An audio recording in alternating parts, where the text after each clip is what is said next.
this is a slam dunk sort of idea here, where if you're going to take a shot, this is the type of shot to take a shot on. Let's start with this one, the FSA store. What is this? Okay, so the FSA store, if you're like me and you're not originally from the States, you're like, what the hell is an FSA? And it's a flexible spending account. So it's basically a health account. There's also HSAs where you allocate some amount of money and you allocate that pre-tax, I believe. And so you're basically saving tax and allocating this money only to certain products related to your health.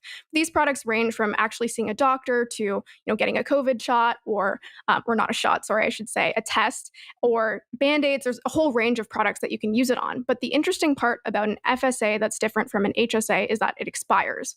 It's basically the only expiring money that I can think of. Even gift cards, you're actually legally not allowed to expire gift cards anymore. And use it or lose it with FSA. Exactly. And so there's something called the FSA store. It's FSAstore.com. And if you go to that, one, it gets millions of page views a month, which, you might say it's, just millions. That's not so many, but they're so high intent because basically what happens is at this cutoff period, you get millions of people going and saying, I have hundreds of dollars. You can get up to $2,700 in your FSA per year. So you have a decent amount of money that you're like, this is expiring. I have to spend it. Right. And I've done this before. I don't know if you have. I end up buying like 10 bottles of sunscreen or something ridiculous. And I think there's a couple different opportunities here. So the first is there was this really interesting brand called Welly that I noticed when I was going to splurge on my FSA dollars.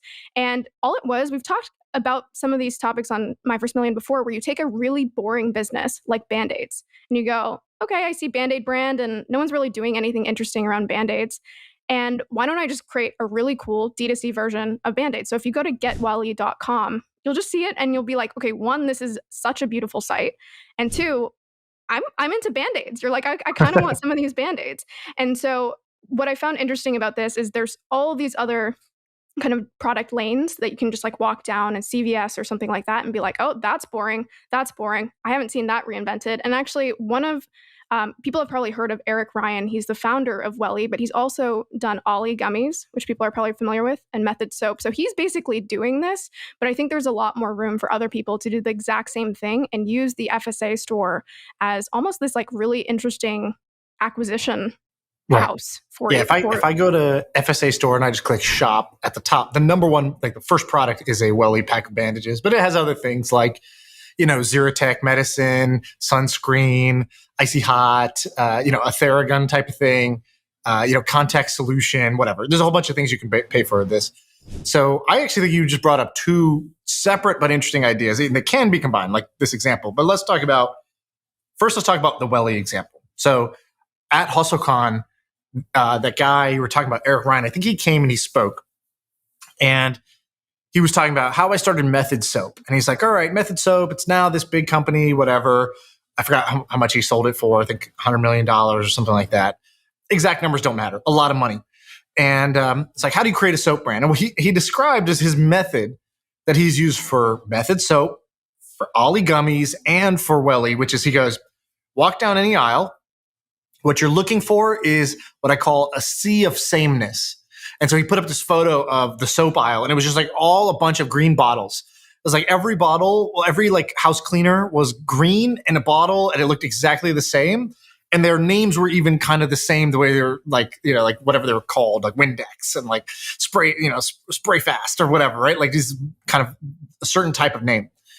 And he goes, that sea of sameness is your opportunity. And so we're in a sea of green bottles with boring names and ingredients that are, crazy chemical names that you can't pronounce. We're going to make a different shaped bottle with a different color, with a different name, with ingredients you can pronounce. And that's what they did with Method. He's like, then you go down, walk down another aisle, the, vitamins and supplements, they all look the same again. They're all saw that sea of sameness, boom, came out with Ollie gummies and did a couple things. Like instead of saying vitamin C, he put like immunity or better sleep on the label, because that's the benefit you get out of the thing, instead of needing to know why do I want, omega-3 fish oils? What is that going to do for me?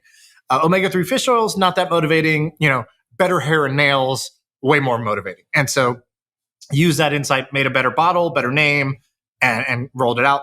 By the time he did the third one, he already had the partnership with Target lined up, because Target was like, oh, this guy's the hit maker.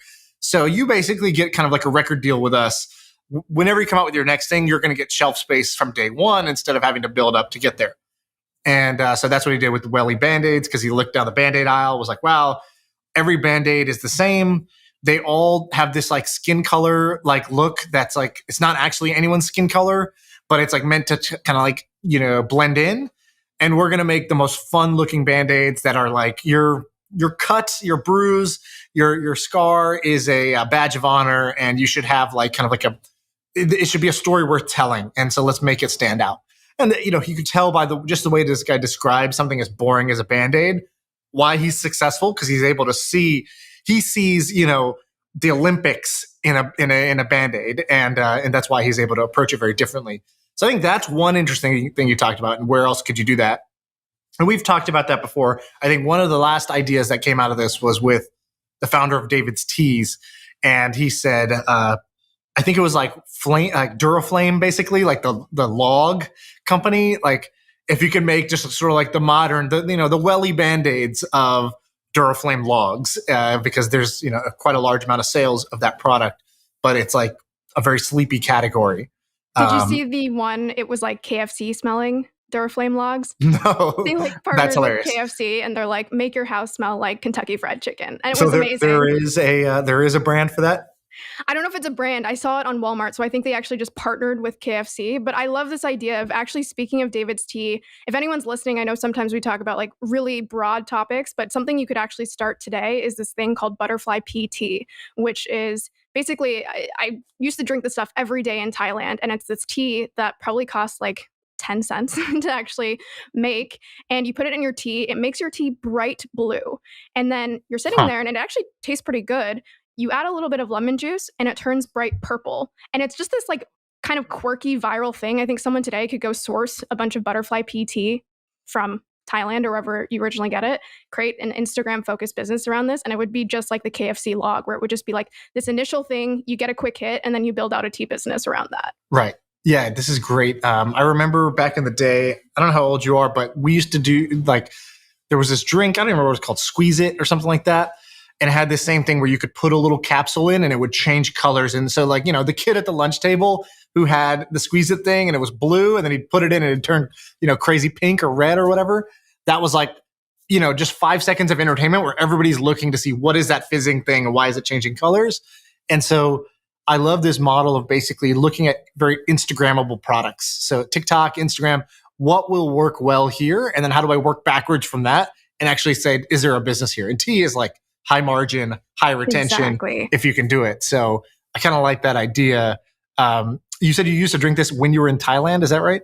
Yeah. I mean, when I traveled, there was just so many different products that, you think we're in this completely digital distributed world, and you're like, okay, if something exists here, it's obviously going to exist over here too. And I was just constantly surprised by how many products I would run into in one place that just don't exist in the rest of the world. Right. I can give you another example. Just even right now, I'm living in California. I walk down the alcohol aisle in California and I see beer, I see wine, I see seltzer. You see that everywhere else. But in California, you also see hard kombucha. If I go to Florida, I went home to Toronto recently, I don't see any hard kombucha. And if you actually just go onto Google Trends, you search hard kombucha, one, you can see the search volume trending up. It's a hockey stick. But interestingly enough, Google Trends shows you the pockets. It shows you where search volume is happening. It's only in California. It's only in Colorado. It's only in these kind of in the expected places that you would find hard kombucha. And I think it's going to take off. And so someone in like Wyoming, go start a hard kombucha brand. I think you're going to kill it in, the next 3 to 5 years. Yeah. Hard kombucha is a good example. There's a whole bunch of others, but the kind of the principle here is the future is already here. It's just not evenly distributed. There's a great quote. Now, normally people say that about like very high tech stuff. Like, somebody's using this advanced AI technology. It's just not available for everybody yet. And in this case, what you're saying is actually there are localized products that have kind of like cult followings in a local area, and humans are not that dissimilar to each other. So if it's working in California, it's only a matter of time until that spreads throughout the rest of the country. And then once it's working in the US, it'll spread elsewhere. And you could be the one you get rewarded for being one who is ready as that spreads and helps accelerate that spread. Exactly. I wanted to do one more idea from this FSA store, which I think is actually really interesting, which is when you go to the FSA store, or if you just search, how can I use my FSA? Or can I use my FSA for a Theragun, for example? You mentioned you Right. saw that on there. There's this whole list of products where the answer is maybe, meaning Hmm. you might need a doctor's note. You might maybe be able to expense this and a certain type of this product may Right. account, but there's all this fuzziness around it. And I think you could create a business that basically it could do one of two things. One of them is go work with companies where they're on the fringe. They're kind of medical related, things like float tanks, things like red light therapy. And you say, you have this huge amount of people that could be spending their FSAs in ways they probably would rather, right? I'd rather Right. go to a float tank than buy like 10 bottles of sunscreen and say, here, we're going to help you make sure that all your products are included in the FSA store. So it's just really easy for you to get this business. The And second go ahead. Go ahead. I was going to say the second is just you could do the opposite for the consumer, right? Where you could basically say, look, there's a bunch of these products that you probably would rather buy, but you might need a doctor's note or you might need this prerequisite. And we're going to make that really, really easy so you can spend your $2,700 on stuff you actually want. Yeah, there's basically paperwork as a service. And so like do not pay is a good example of that. So you could do it for the customer. You could also just potentially could you just create so I think a huge amount of this money just doesn't get used. And Yes. and so I think, one thing you could do here is you could actually basically say, look, most of this money doesn't get used. Why don't we create a subscription box? We're just going to shove it with cool, interesting stuff. You don't have to even think or visit the store or try to spend the right amount. It's just going to show up at your door. It's just free stuff for you. We will spend your account for you. If you basically, I don't know exactly how the mechanics work of authenticating in and giving your account so that they can spend for you. But basically, I think somebody could create a subscription box on FSA and provide free stuff to everybody and just take your middleman fee for being in the middle and stuffing these boxes. I love that because as I was trying to spend mine, I was on all these listicles being It like, takes hours. what's Yeah. interesting? Like, what can I spend my money on? And it's so funny. It's like expiring money. And I'm like, what possibly can I get that's worth anything to me? And I ended up buying just junk, right? Sunscreen, these sunglasses I didn't need. So yes, I think that could absolutely work. If someone did the work to find out what are the best things you can spend an FSA on and create some sort of subscription box or business that helps people access that stuff. And do you know how much money is in FSA? Like how much money is available in FSA? So the max an individual person could put in is like 2,600 or something like that. But what's the total pie here? Do you know? So I was trying to research this before and I couldn't find a number for FSAs, but I think I found a number around, I think there was 20 million HSAs and they're similar vehicles. So imagine that the average contribution is 1,000, right? You can put up to 2,700. Right. Let's imagine the average is 1,000. That would mean that there's $20 billion in time capped money every single year waiting to be spent. Yeah, that's crazy. I'm looking at some article and it basically says workers forfeit as much as 400 million a year in unused account cash. This is pretty good. So I think this is like, of many of the ideas that we have on here, this is one of the best ones. If you are skilled with either SEO, email list building, D2C customer acquisition, this is a business in a box that you can start. I would love to see somebody start this. If you're going to do this, email me, Shaan at Shaan Puri. I will invest in you, advise you, whatever, because this is one I would make time for because I think this is like this is a slam dunk sort of idea here where if you're going to take a shot, this is the type of shot to take a shot on. You can build kind of like a local monopoly, but it's big. It's a niche, but it's big enough where you can get big in this category. It's a not so niche.